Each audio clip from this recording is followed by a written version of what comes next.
Baik, assalamualaikum warahmatullahi wabarakatuh. Bismillahirrohmanirrohim. Alhamdulillahirobbilalamin. Baiklah anak-anak, melalui video pembelajaran ini ya, akan melanjutkan materi kita yang kemarin ya.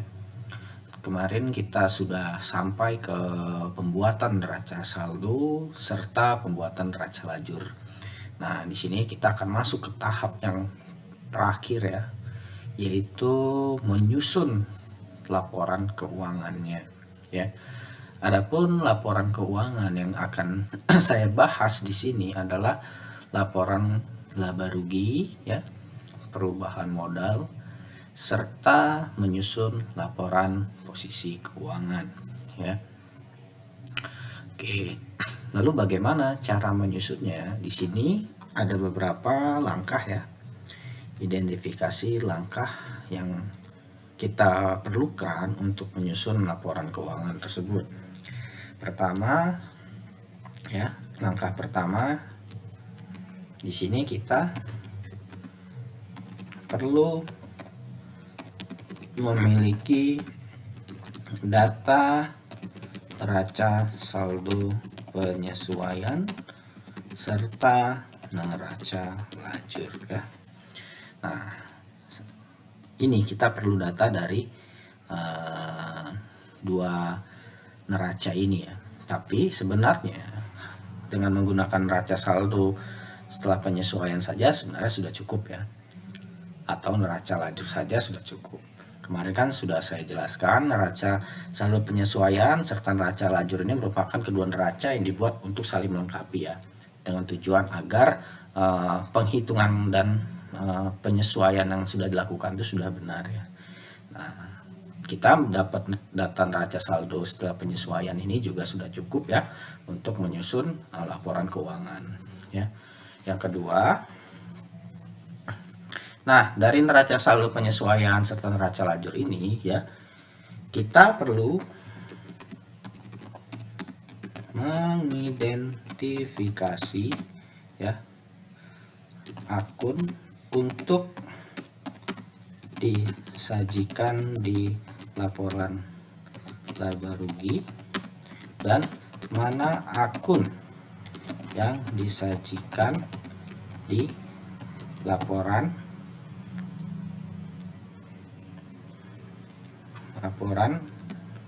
posisi keuangan. Nah, jadi di sini kita perlu dulu nih mengidentifikasi dari akun-akun yang ada di neraca saldo penyesuaian atau di neraca lajur itu mana sih yang nanti akun-akun yang akan disajikan di laba rugi ya, mana juga yang akan di laporan keuangan ya. Nah, langkah ketiga, kita perlu membuat laporan keuangan yang pertama ya. Laporan keuangan yang pertama yang dapat dibuat itu adalah laporan laba rugi. Tujuannya agar kita mengetahui entitas atau perusahaan itu mengalami keuntungan atau kerugian. Setelah kita mengetahui entitas itu mengalami keuntungan ataupun kerugian, nah, rugi atau untungnya itu akan menjadi pengurang ataupun penambah dari modal ya. Nah, setelah kita menghitung penambahan atau pengurangan modal, itulah baru nilai ekuitas setelah kita sesuaikan dengan penambahan atau pengurangan tadi dari laba atau rugi itu barulah bisa dipindahkan ke laporan posisi keuangan. Makanya setelah nanti membuat laporan laba rugi, langkah keempatnya adalah membuat laporan perubahan modal. Dan yang terakhir baru bisa disusun namanya laporan posisi keuangan ya. Nah,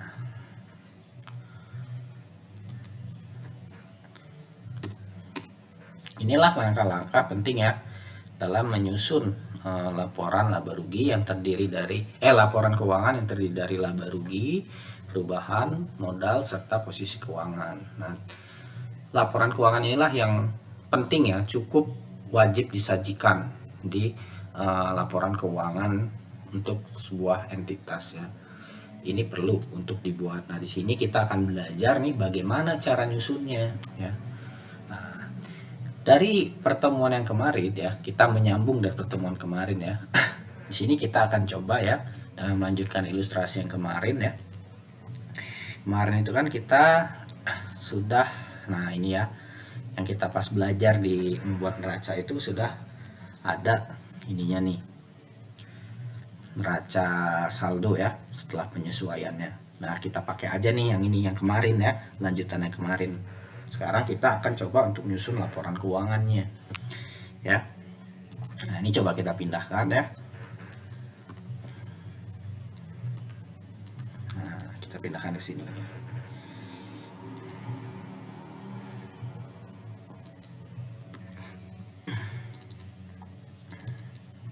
Salah, mending di ini aja ya, paste nilainya aja biar. Nah, ini ya. Nah, ini kan kita sudah ada saldo-saldonya ya. Nah, anggaplah kita sudah melakukan tahap yang pertama ya. Kita sudah dapat data neraca saldo penyesuaian serta neraca lajur. Nah, seperti yang saya jelaskan, pakai data dari neraca saldo setelah penyesuaian saja sudah cukup sebenarnya ya. Kalau mau diperkuat lagi, kita pakai juga, kita lihat juga di neraca lajurnya ya.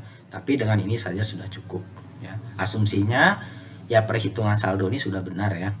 Ya cocok antara neraca saldo setelah penyesuaian dan neraca lajurnya sudah sama ya. Nah, ini melanjutkan yang kemarin ya. Kemarin kan kita belum menyusun laporan keuangannya. Nah, ini akan kita coba susun di sini ya. Nah, ini. Nah, langkah kedua ya, kita perlu mengidentifikasi akun untuk disajikan di laporan laba rugi dan mana akun yang disajikan di laporan posisi keuangan. Nah, dari akun-akun ini ya, kita harus mengelompokkan dulu mana yang nanti disajikan di laba rugi, mana yang disajikan di posisi keuangan ya. Nah, kalau di laporan laba rugi ya, itu unsur yang disajikan di sana jelas sekali ya. Unsurnya yaitu unsur pendapatan dan beban. Ya kan? Kalau di posisi keuangan ya, unsurnya itu ada aset, kewajiban, dan modal. Nah, intinya kita paham di sini kan. Kalau sudah tahu unsur yang dilaporkan di masing-masing laporan, sudah tahu, itu akan gampang kita mengambilnya ya. Nah, berarti kalau dari kasus yang ini ya, dari akun-akun ini, pertama coba kita di laba rugi dulu ya. Laba rugi. Jadi akun-akun yang akan disajikan di sini jelas sekali. Pendapatan, beban, mana unsurnya? Akun-akun yang masuk unsur kedua unsur ini. Nah, ini ya. Pertama berarti ada pendapatan penjualan ya, yang nilainya itu 35 juta ya. Terus unsur pendapatan hanya satu ya akunnya, berarti sisanya unsur beban ya. Nah, beban di sini ada ini Nah, ini sudah ada nih, jelas sekali nih ya. Ada beban pokok penjualan, beban usaha, dan beban lain-lain. Ini yang kita sajikan di sini.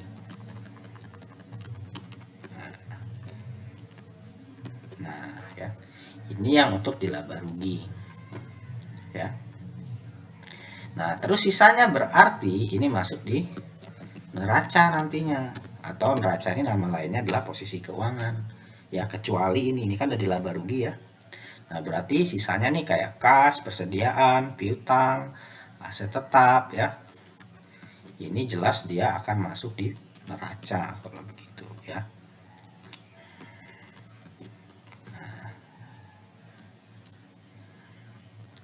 terus apalagi nih? Nah, akumulasi penyusutan.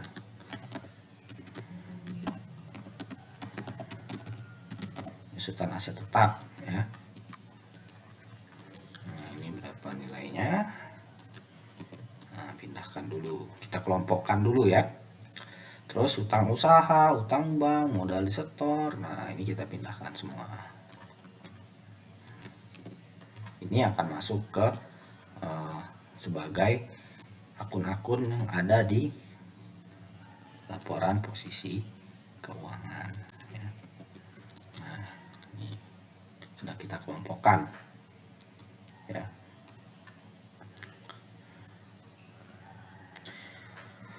Nah, kalau sudah mengelompokkan ini ya, kan sudah dikelompokkan nih, tinggal kita buat laporan keuangannya sesuai dengan format yang berlaku ya. Ini sudah ada akun-akunnya ya, laba rugi, terus neraca ya, tinggal kita susun sesuai dengan format laporan ya. Nah, di sini sudah saya kasih contoh ya. Nih, bukan yang ini nanti. Nah, ini dia. Nah, ini laporan laba rugi ya. Ini laporan laba rugi, perubahan modal, serta laporan posisi keuangan. Oke, coba kita bahas satu-satu di sini ya. Nah, di sini jelas sekali ya. Di kolom awal ini harus ada nama entitasnya ya. Terus judul laporannya apa, laba rugi apa, laporan keuangan apa ya. Terus per penyajiannya ya. Nah, ini adalah contoh format laporan laba rugi jika mengacu pada standar akuntansi entitas mikro, kecil, dan menengah. Nah, ya. Jadi di sini laporan laba ruginya intinya dia disajikannya hanya sesuai dengan pengelompokan unsur atau elemen laporan keuangannya aja. Di sini kan ada elemen atau unsur pendapatan sama beban-beban ya. Nah, jadi di sini hanya dikelompokkan saja ya. Nanti yang pendapatan nih apa aja ya dikelompokin. Pendapatan penjualan kan tadi 35 juta ya, yang dari sini nih ya, ini ya kan udah kita kelompokin, tinggal kita buat formatnya aja ya. Nah ini juga ada tahun pembandingnya nah ya. Jadi kalau menyajikan laporan keuangan itu harus ada unsur komparatifnya. Jadi tidak hanya disajikan di tahun yang disajikan aja ya, misalnya 2021, tapi juga perlu tahun berikutnya. Tujuannya apa? Untuk namanya komparasi atau membandingkan yang per tahun sekarang, per tahun sebelumnya itu perbedaannya gimana, jadi ketahuan ya. Nah, di sini terus ada kolom catatan nah ya. Catatan ini adalah catatan atas laporan keuangannya. Jadi misalnya untuk pendapatan penjualan nih, nah nanti di catatan ini notes ke nomor berapa. Misalnya untuk pendapatan ini uraiannya ya, uraian tentang informasi pendapatan penjualan ini diuraikan di misalnya di catatan poin 1 sama poin 3A misalnya ya. Berarti ya nanti di catatan laporan keuangan di poin 1 itu membahasnya tentang pendapatan penjualan. Terus selain di poin 1 itu nanti di poin ke 3A itu juga akan membahas pendapatan penjualan. Nah, ini maksud dari yang namanya kolom catatan di sini. Ya, ini nanti penjelasan untuk di catatan atas laporan keuangannya ya. Seperti itu ya. Nah, ini pendapatan lain-lain tidak ada ya. Kan memang tidak ada ya. Nah, terus jumlah pendapatannya 35 juta ya. Nah, terus beban-bebannya di sini. Beban-bebannya kan apa aja nih? Nah, ini kita masukkan unsur-unsur beban-bebannya tadi, akun-akunnya apa aja ya. Yang dari sini tadi. Nah, yang udah kita kelompokin tadi nah, tuh beban penjualan, beban usaha, dan beban lain-lain ya. Nah, jelas seperti ini. Nah, jadi total bebannya berapa? Nah, jadi pendapatan dikurang beban, jadi rugi ya. Jadi pertama rugi sebelum pajak ya, pajak penghasilannya dia udah segini. Nah, dikurangi lagi beban pajak penghasilan, berhubung kita di sini contohnya nggak ada beban pajak ya, berarti di sini beban pajaknya 0 ya. Tapi kalau ada beban pajak penghasilan ya, ini harus dikurangkan lagi dengan beban pajak penghasilan ya. Jadi rugi bersih setelah pajaknya adalah minus 80.266.667 ya. Jadi ini formatnya nah, ya. Format laba rugi dengan penyusunannya berdasarkan unsur dan atau elemennya, pengelompokan unsur atau elemen. Nah, mungkin kalian yang dulu yang dari IPS agak beda ya, kok kayak gini apa ya? Nah, ini saya mengacu ke standar akuntansi keuangan entitas mikro dan kecil. Nah, jadi ngacunya ke sini nih. Ini ya. Ini adalah standar dari IAI, Ikatan Akuntan Indonesia, yang membuatnya ya. Jadi untuk memang entitas mikro, kecil, dan menengah. Karena kan PA1 ini adalah dasar-dasar akuntansi ya. Jadi dasar-dasar akuntansi ini lebih cocok diterapkan di perusahaan-perusahaan yang masih kecil dan mikro ya, lingkup bisnisnya yang belum besar ya. Nah, di sini kalau menurut IAI sendiri sudah membuatkan formatnya ya. Format laporan keuangannya yang bisa dicontoh untuk ini entitas kecil ya. Nah, seperti ini. Jadi saya ngikut ini. Jadi dia hanya mengelompokkan berdasarkan unsurnya, unsur atau elemen aja di sini ya. Nah, ada nggak Pak contoh atau format lain Pak? Ada ya. Ini yang namanya format yang satunya, ini bukan dari IAI ya, tapi kita mengikuti format yang ada di perusahaan-perusahaan besar biasanya ya. Nah, kalau perusahaan-perusahaan besar ya anak-anak, dia formatnya itu dia menggunakan bukan pengelompokan berdasarkan unsur lagi nah, tapi berdasarkan sifat dan fungsi, sehingga bentuknya seperti ini nanti nah. Tuh, dia akan lebih rigid lagi nah, lebih diuraikan berdasarkan sifat-sifatnya dan fungsinya. Nah, jadi di sini kalau penyajian yang berdasarkan sifat dan fungsi ini, di sini kita bisa mengetahui laba kotor ya. Jadi pendapatan penjualan dikurangi beban pokok penjualannya dulu, itu kita bisa mengetahui laba kotornya ya. Nah, baru di sini kita kurangkan dengan beban ini juga dibagi dua lagi nah. Jadi ada yang memang beban operasional ya, ada yang beban lain-lain sama pendapatan lain-lain. Ini dipisahkan. Jadi di sini karena dipisahkan ya, kalau menurut penyajian ini kita bisa mengetahui ya kerugian atau keuntungan dari kegiatan operasionalnya. Ya, yang murni dari kegiatan operasional. Nah, ini. Jadi laba kotor ya dikurangi total beban operasionalnya ya, kegiatan operasional yang memang murni berdasar profesional, dan inilah hasilnya.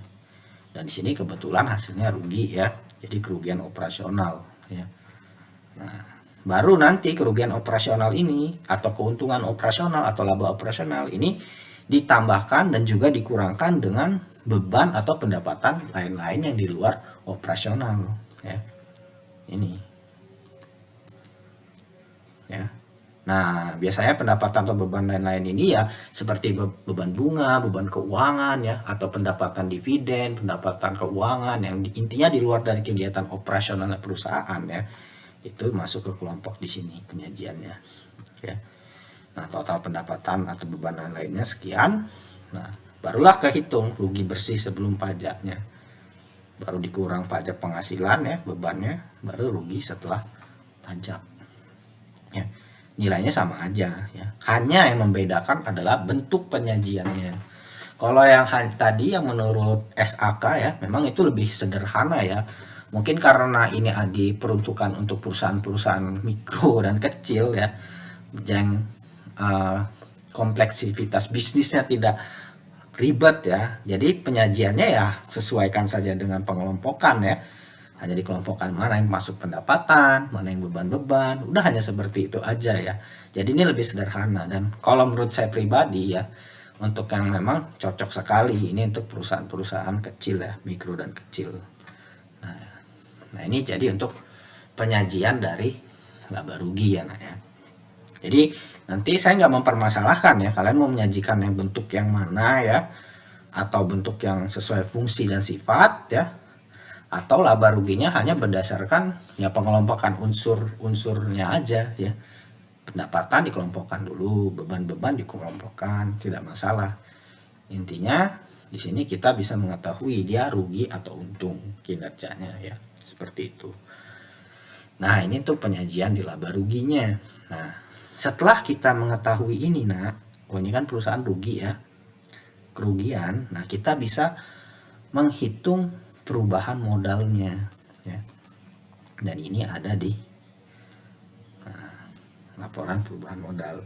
Sebenarnya laporan perubahan modal ini tidak terlalu penting ya nak ya, tidak penting-penting amat ya, tapi kita di sini perlu disajikan supaya kita ketahuan sebenarnya modal kita ini nambahnya berapa sih ya. Terus saldo laba ditahan kita itu muncul berapa ya, sebenarnya itu ya, nggak apa-apa, tapi ini perlu kalian harus tahu karena dari laba rugi ini dia pasti akan pindah ke perubahan modal ya.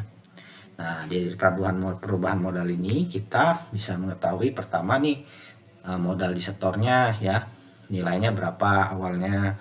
Nah, selama tahun berjalan kan tidak ada penambahan ya, 0. Nah, ini dari mana Pak dapatnya? Ya, ini dapatnya dari neraca saldo, nah akun-akun neraca saldo tadi ya. Nah, jumlah modal disetor 400, saldo laba nih. Nah, saldo laba ditahan. Nah, di awal memang nggak ada karena kan memang ini perusahaan masih baru ya. Ya bisa aja kalau perusahaannya sudah berjalan pasti nanti ada nih saldo labanya ya. Nah, terus karena perusahaan ini rugi ya, berarti dia akan mengurangi saldo laba nak ya. Dan karena mengurangi saldo laba, otomatis ekuitasnya perusahaan ini akan berkurang ya.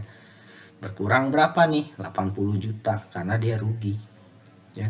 Rugi 80.266.666.7. Jadi total modal ekuitasnya per 31 Desember 319.733.333. Jadi turun nak ya, ngurang modalnya ya. Kenapa? Ya karena perusahaan rugi Pak. Jadi turun di sini ya.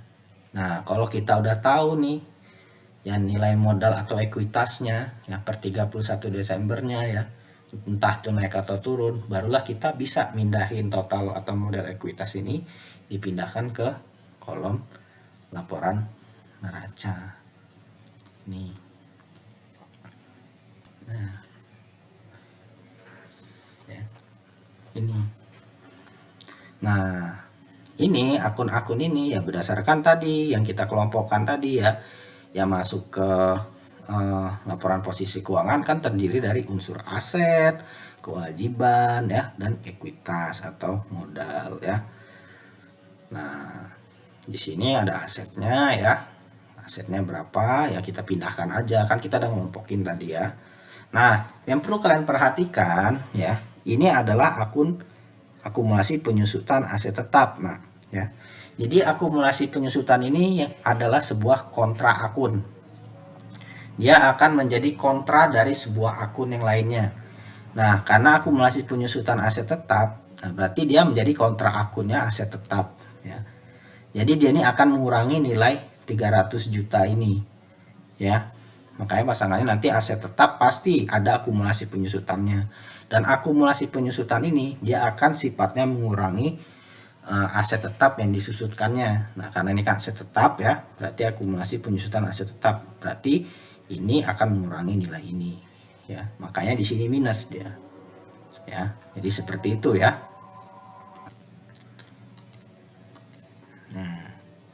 Nah, berarti jelas ya aset tetap itu ya anak-anak ya. Dia akan ada kontra akunnya. Kontra akunnya itu ya akumulasi penyusutannya ya. Nah, misalnya ada aset tetap gedung, ya berarti nanti akun aset tetap gedung itu kontra akunnya adalah akumulasi penyusutan aset tetap gedung, ya. Berarti mereka saling mengurangkan. Seperti itu. Misalnya aset tetapnya, nah misalnya saya contohkan ini ya. Misalnya ada aset tetapnya itu ada dua ya, nah ya. Tetap gedung sama aset tetap mesin misal ya. Nah, berarti nanti ada kontra akunnya masing-masing di sini. Akumulasi penyusutan aset tetap gedung ya. Nah, berarti di sini juga ada akumulasi penyusutan aset tetap mesin. Nah, nanti ini dikurang ini ya, yang aset tetap mesin dikurangi sama mesinnya, seperti itu ya anak-anak. Nah kadang juga ya diperbolehkan juga ya penyajian ini secara kumulatif ya. Jadi aset tetap gedung dan mesin ya itu diakumulasikan, berbarengkan ya, dijumlahkan bersama, dan akumulasi penyusutannya juga dijumlahkan bersama, itu juga bisa ya. Tapi itu untuk tahap yang ya biasanya untuk perusahaan itu memang di ini sih dikumpulkan jadi satu ya, akumulasi penyusutannya dikumpulkan jadi satu, terus aset tetapnya juga dikumpulkan jadi satu. Itu juga tidak apa-apa sebenarnya disajikan seperti itu ya. Yang intinya adalah saya ingin menjelaskan akumulasi penyusutan akun ini adalah akun kontra ya. Kontra dalam suatu akun aset ya, seperti itu ya. Nah, jadi ini ketemu ya total asetnya berapa ya. Lalu kewajibannya ya. Ini semua asalnya dari mana Pak? Ya jelas dari neraca saldo setelah penyesuaian. Nah, disinilah yang untuk ekuitas. Nah, inilah fungsinya kenapa kita perlu membuat laporan perubahan modal di sini. Nah, karena dari hasil dari laporan perubahan modal ini ya Nak ya, seperti jumlah modal disetor sama saldo laba ditahan, ini yang akan kita pindahkan nanti di laporan posisi keuangan. Nah, ini kan nih modal disetor 400 juta ya, dapatnya dari sini di laporan perubahan modal ya. Nih. Terus saldo labanya berapa? Ini juga dapatnya dari sini. Nah, saldo laba ditahan minus 80 juta ya. Jadi total ekuitasnya segini ya, sama ya, sesuai dengan laporan perubahan ekuitas ya. Lalu dijumlahkan kewajiban plus ekuitas atau modal 525 juta. Nilainya harus sama dengan total asetnya. Seperti itu ya. Nah, sama juga ya anak-anak, kalau yang ini ya laporan posisi keuangannya, ini saya formatnya mengikuti SAK EMKM tadi ya. Standar akuntansi entitas mikro dan kecil dan menengah ya. Saya ngikutnya itu ya. Nah, di situ dia hanya mengelompokkan berdasarkan ya kelompok unsur aja ya. Jadi penyajiannya maksudnya ya hanya berdasarkan pengelompokan di masing-masing unsur. Nah, ada lagi sama seperti laporan laba rugi tadi. Untuk laporan posisi keuangan, dia juga bisa disajikan sesuai dengan sifat dan fungsinya. Bentuknya kayak mana Pak? Nah, bentuknya seperti ini Nah, kalau disajikannya kita menggunakan ini ya, berdasarkan sifat dan fungsi. Nah, untuk unsur aset ya, aset dan kewajiban itu nanti akan kita kelompokkan menjadi dua kelompok. Nah, jadi ada yang namanya aset lancar dan juga aset non lancar di sini. Ya. Jadi dari kelompok aset tadi kita pisahkan dulu mana yang lancar dan non lancar, sama dengan kewajiban. Nah, di sini mana kewajiban lancar sama non lancarnya. Nah, kalau di kasus kita kebetulan nggak ada yang non lancar ya. Nah, di sini saya jelaskan dulu nih. Yang sifatnya lancar itu ya, pertama kalau untuk aset ya, intinya dia sangat liquid ya. Dia liquid dan asetnya itu akan habis atau digunakan dalam siklus normal operasional perusahaan. Sederhananya, dia akan dipakai ya dan habis ya atau gampang dicairkan, waktunya itu kurang dari 1 tahun, sederhananya seperti itu. Ya kayak kas dan setara kas ini kan bisa kalian ambil kapan aja ya, nggak mesti nunggu 2 tahun 3 tahun baru bisa diambil. Ini kita bisa ngambil kapan aja ya. Persediaan juga kan akan dihabiskan dalam waktu 1 tahun niatannya. Sama piutang nih, piutangnya intinya jangka pendek ya. Terus sewa dibayar di muka, dan dia juga akan habis dalam satu masa periode. Yang masa periode itu pada umumnya 1 tahun ya. Nah, kalau aset non lancar ini intinya ya, asetnya itu akan habis ya. Habis dan manfaatnya tuh panjang. Nah, jadi nggak hanya setahun aja dia bakal habis. Dia bisa pakai 3 sampai 5 tahun lah.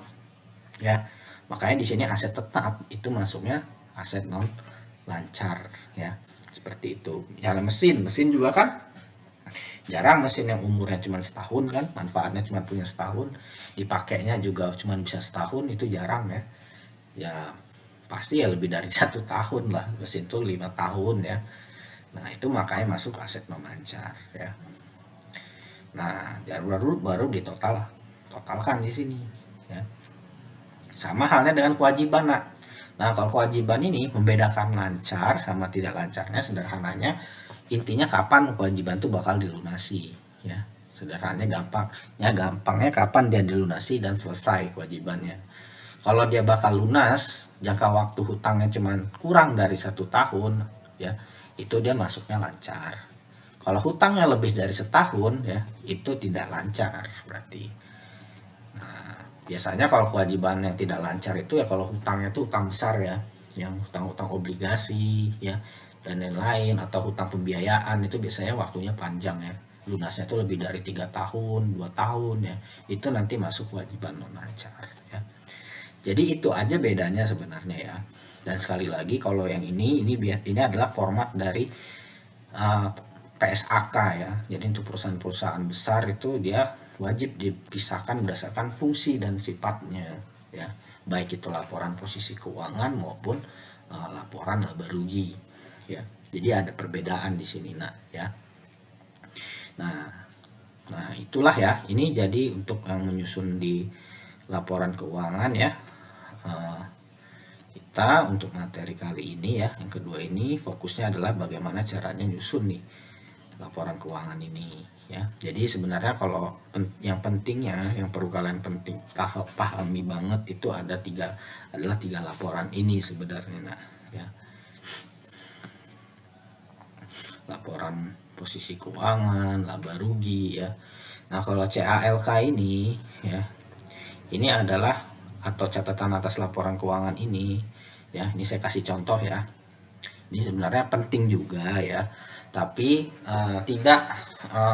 kalian untuk memahami, untuk membuatnya ini harus paham terkait dengan teori dan konsep dari akuntansinya ya. Ini udah ranah dari akuntansi keuangan sebenarnya, bukan pengantar akuntansi lagi. Tapi di sini akan saya kasih contoh ya. CALK itu bentuknya kayak mana sih Pak? Nah seperti ini. Ini adalah contoh laporan keuangan, catatan atas laporan keuangan ya. Ini adalah laporan keuangan yang cukup penting ya. Dan ini mengacu masih ke SAK mikro, kecil dan menengah ya. Di sini intinya yang dijelaskan di CALK ini pertama gambaran umum. Umum ini intinya dia menjelaskan tentang perusahaannya ya, kapan didirikannya, bergeraknya di bidang apa ya. Terus dia memenuhi ke entitas mikro kecil enggak atau ternyata lebih besar lagi ya. Ini akan dijelaskan di sini.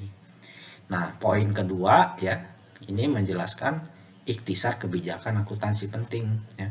Jadi di akun-akun tadi ya ya kayak misalnya akun-akun ini nih ada kebijakan pentingnya enggak misalnya ya.